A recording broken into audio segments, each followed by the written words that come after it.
Assalamualaikum warahmatullahi wabarakatuh. Selamat siang semuanya. Kami dari kelompok 3 ingin mempresentasikan tentang reproduksi pada tumbuhan. Sebelumnya kami akan memperkenalkan anggota kelompok kami, yaitu dengan saya sendiri, Elisa Dewi Widianti, dan juga rekan-rekan saya yaitu Sri Lara Nawangwulan, Priyanti Fatma, Dea Muna Nabila, Mutiara Sani Inayah, dan juga Rizky Andika.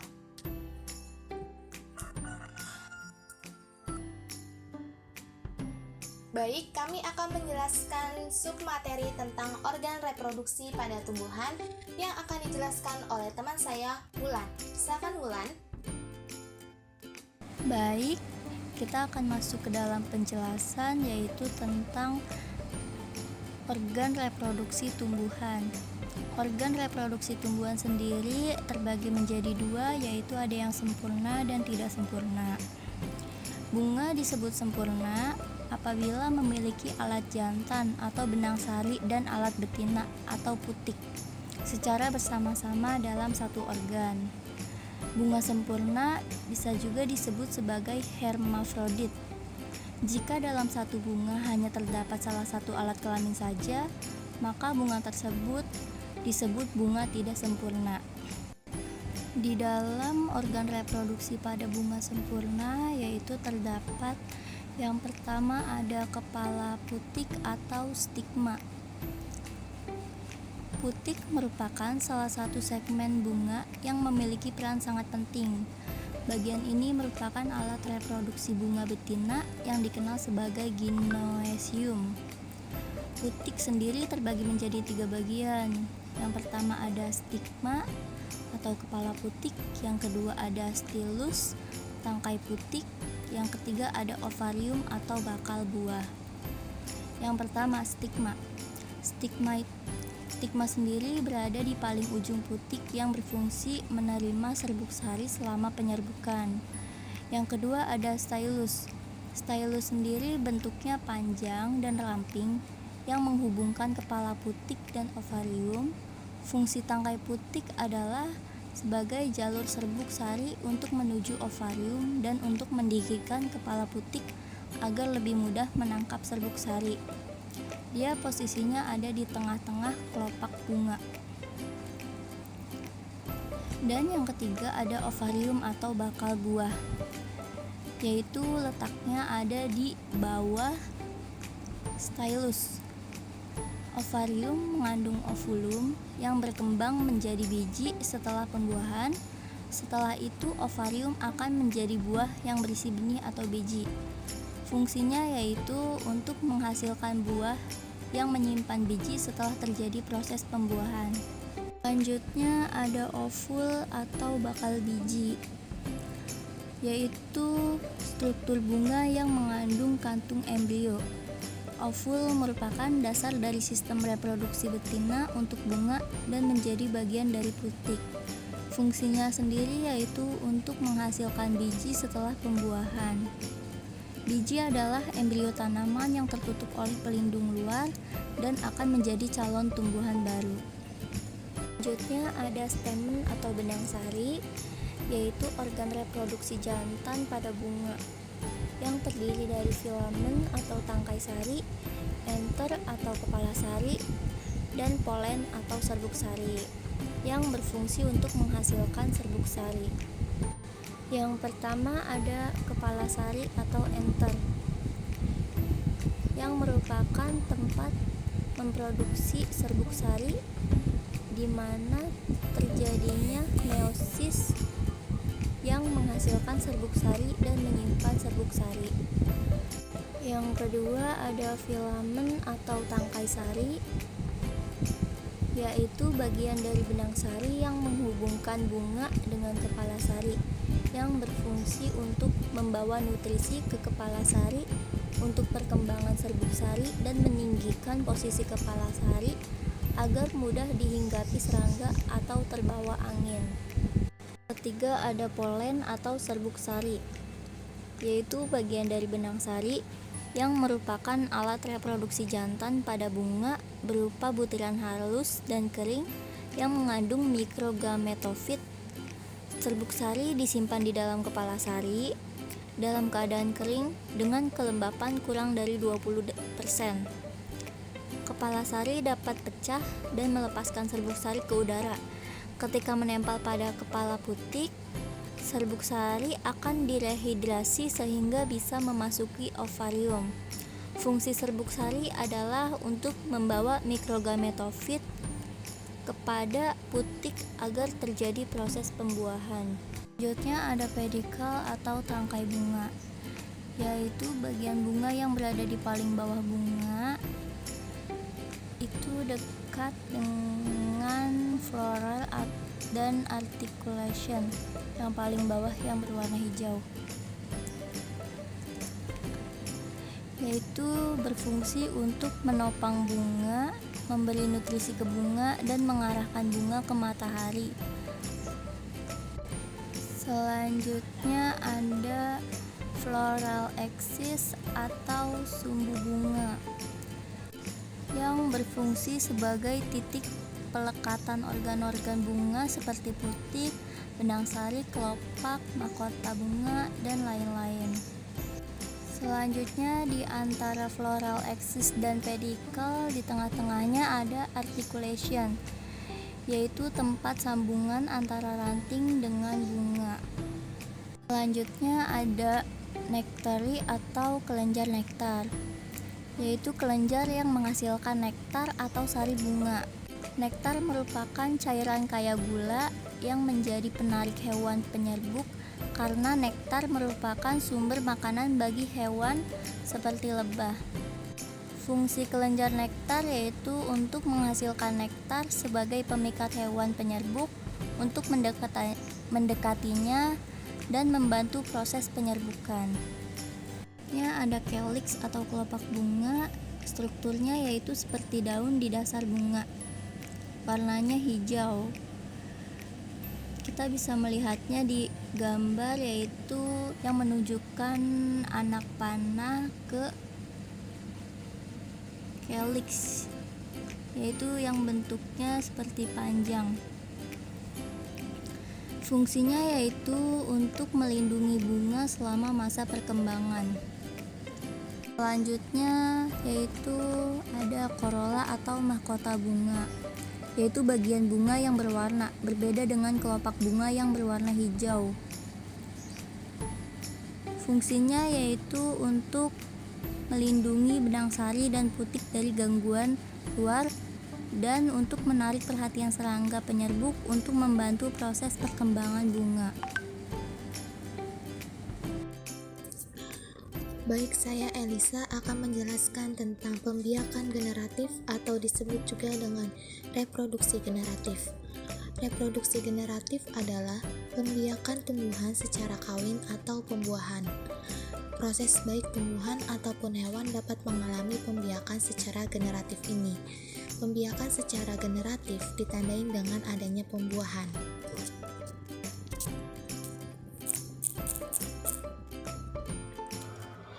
Baik, selanjutnya saya Elisa akan menjelaskan tentang reproduksi generatif pada tumbuhan. Proses reproduksi generatif pada tumbuhan itu ada dua, yaitu proses penyerbukan dan pembuahan. Pertama, kita akan membahas tentang proses penyerbukan terlebih dahulu. Proses reproduksi seksual pada tumbuhan diawali dengan penyerbukan. Penyerbukan adalah pemindahan serbuk sari dari kepala sari ke kepala putik. Pemindahan tersebut dilakukan oleh berbagai agen seperti udara, air, dan hewan. Tipe penyerbukan dibedakan menjadi dua, ada penyerbukan sendiri dan penyerbukan silang.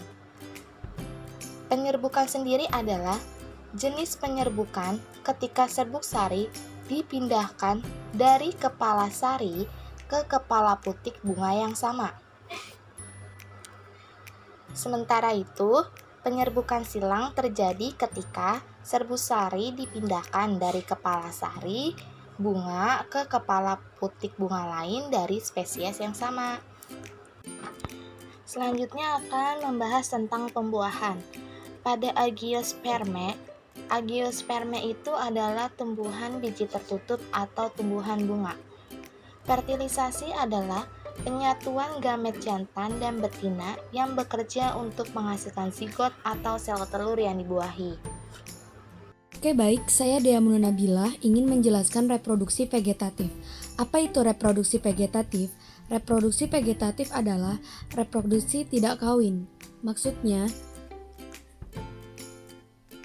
reproduksi vegetatif dilakukan tumbuhan tanpa adanya peleburan antara dua sel gamet dari jantan dan betina.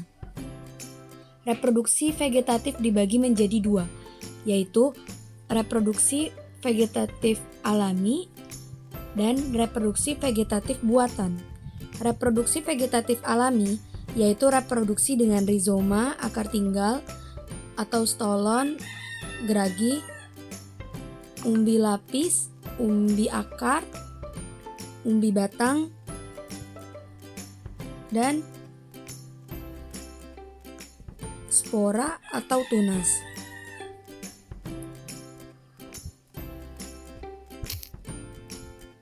Reproduksi vegetatif alami yang pertama adalah rizoma atau akar tinggal, yaitu batang yang tumbuh mendatar ke dalam, contohnya lengkuas, jahe, dan sassifera. Lalu yang kedua adalah stolon atau geragi. Stolon adalah batang yang tumbuh menjalar ke bawah atau ke permukaan tanah, contohnya adalah stroberi. Baik, selanjutnya saya Priyanti akan menjelaskan vegetatif alami yang ketiga, yaitu umbi lapis. Umbi lapis adalah daun yang berlapis-lapis dan tebal sehingga berbentuk seperti batangnya. Pada bagian dasar tumbuh akar serabut. Di antara lapisan-lapisan umbi lapis terdapat bakal tunas. Jika umbi lapis ditanam, bakal tunas akan tumbuh menjadi tunas dan tumbuh jadi tanaman baru.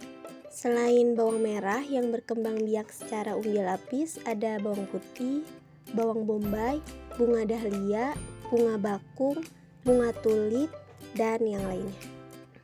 Yang keempat yaitu umbi batang. Umbi batang adalah batang yang tumbuh di dalam tanah dan digunakan untuk menyimpan cadangan makanan dan membentuk umbi. Jika umbi ditanam, tunas dapat tumbuh dan membentuk individu baru. Contoh tumbuhan yang berkembang biak dengan cara ini adalah kentang dan umbi jalar. Oke, selanjutnya yang kelima yaitu umbi akar. Yang paling sering kita jumpai singkong.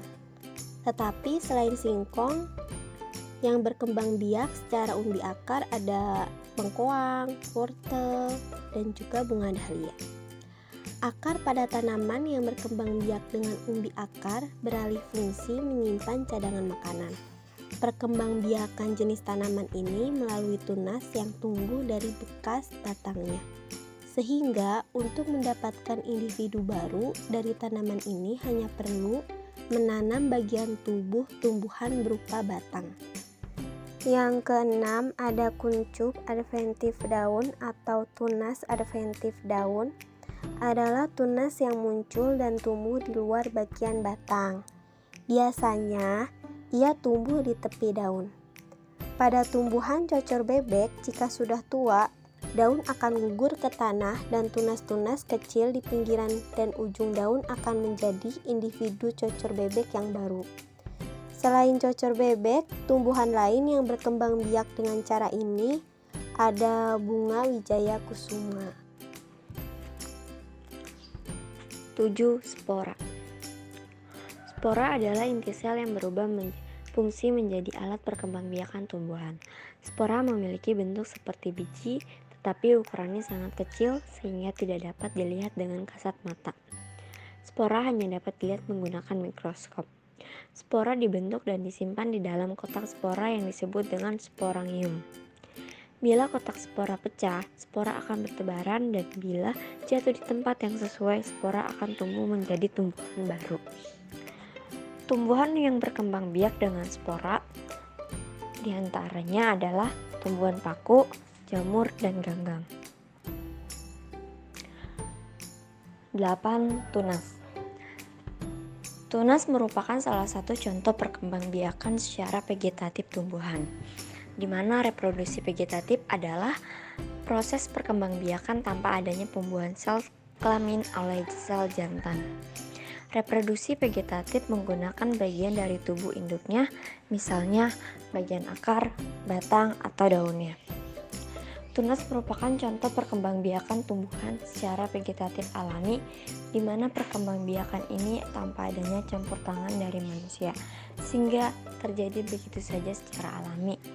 Tunas biasanya tumbuh di samping induknya. Induknya dengan tunas yang dianggap sebagai individu baru akan membentuk rumpun. Tunas berasal dari tunas ketiak bagian tumbuhan di dalam tanah. Contoh tumbuhan yang berkembang biak dengan tunas adalah bambu, tebu, dan pohon pisang. Pada tumbuhan juga ada juga tunas yang liar. Salah satunya contoh tumbuh adalah pada tunas cocer bebek. Bagian-bagian yang tampak pada tepi daun cocer bebek merupakan tunas. Tunas-tunas pada bagian daun cocer bebek memiliki akar, dan jika dilepaskan tunas-tunas ini akan bisa tumbuh menjadi tumbuhan baru. Tunas pada tumbuhan cocer bebek ini dinamakan dengan tunas adentif atau tunas yang tidak tumbuh dari batang melainkan tunas yang tumbuh dari daun atau akar tumbuhan. Contoh lain dari tumbuhan yang berkembang biak dengan tunas adentif adalah tumbuhan cemara dan sukun, di mana tunas baru mereka berasal dari akar. Kemudian lanjut vegetatif buatan, yaitu 1. Merunduk. Merunduk salah satu teknik memperbanyak tanaman dengan membengkokkan cabang atau ranting ke dalam tanah dan ditimbun dengan tanah. Ujung tanaman tetap tersembul ke permukaan tanah. Batang yang digunakan harus berupa batang yang dewasa. Untuk cara merunduk, tumbuhan harus memiliki cabang atau ranting yang panjang dan lentur. Tanaman yang bisa digunakan untuk cara merunduk seperti sirih-sirihan. Dengan cara ini, kabium pada batang tanaman tidak perlu dihilangkan. 2. Mencangkok. Mencangkok juga salah satu cara memperbanyakkan tumbuhan dalam perkembangbiakan vegetatif buatan. Mencangkok merupakan membuat cabang menjadi berakar atau kulitnya dikupas sedikit dan dibebat dengan sabut yang dibubuhi tanah untuk ditanam. Tumbuhan yang dapat dicangkok adalah tumbuhan dikotil atau biji berkeping dua. Contohnya itu jeruk, jambu, mangga, rambutan, atau durian. Oke, selanjutnya saya Rizky Andika. 3. Menyambung. Menyambung ialah menggabungkan batang bawah dan batang atas dua tanaman yang sejenis. Tujuan menyambung adalah menggabungkan sifat-sifat unggul dari dua tanaman sehingga diperoleh satu tanaman yang memiliki sifat-sifat unggul. Umumnya, calon batang atas adalah tanaman yang produksinya diutamakan, sedangkan batang bawah adalah batang yang memiliki ketahanan terhadap faktor lingkungan seperti kekeringan dan lain sebagainya. Misalnya, untuk menyokong tumbuhan dibutuhkan jenis tumbuhan yang memiliki akar kuat, sementara untuk menghasilkan buah atau daun atau bunga yang banyak dibutuhkan tumbuhan yang memiliki produktivitas tinggi. Tumbuhan yang dihasilkan memiliki akar kuat dan produktivitas yang tinggi. Contoh tumbuhan yang bisa disambung adalah tumbuhan yang sekeluarga. Contohnya adalah tomat dan terong. Yang keempat, okulasi. Okulasi merupakan teknik pembiakan tanaman secara vegetatif dengan cara menempelkan mata tunas dari suatu tanaman kepada tanaman. Okulasi bertujuan untuk menggabungkan sifat yang baik dari masing-masing tanaman yang diokulasi sehingga mendapatkan varietas tumbuhan yang baik. Prinsip dasar dari okulasi adalah penempelan atau penggabungan batang bawah dengan batang bagian atas. Kebaikan yang diharapkan dari batang bawah biasanya sistem perakarannya yang baik, sedangkan batang bagian atas biasanya diharapkan adalah produknya. Apabila bibit hasil okulasi ditanam di lapangan, maka biasanya disebut tanaman okulasi, dan bila yang ditanam berasal dari biji, biasanya disebut tanaman semai. Teknik okulasi ada dua macam, yaitu teknik okulasi tradisional dan teknik okulasi hijau. Dan yang kelima, stek. Stek dapat didefinisikan sebagai suatu perlakuan pemisahan, pemotongan beberapa bagian dari tanaman seperti akar, batang, daun, dan tunas dengan maksud agar bagian-bagian tersebut membentuk akar baru.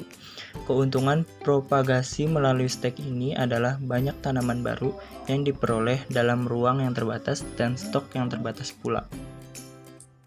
Baik teman-teman, selanjutnya kita ke sesi pertanyaan. Kami mempunyai sebuah pertanyaan di bawah ini, yaitu kami mempunyai 3 gambar, yaitu ada tanaman jagung, tanaman wortel, dan juga tanaman bunga.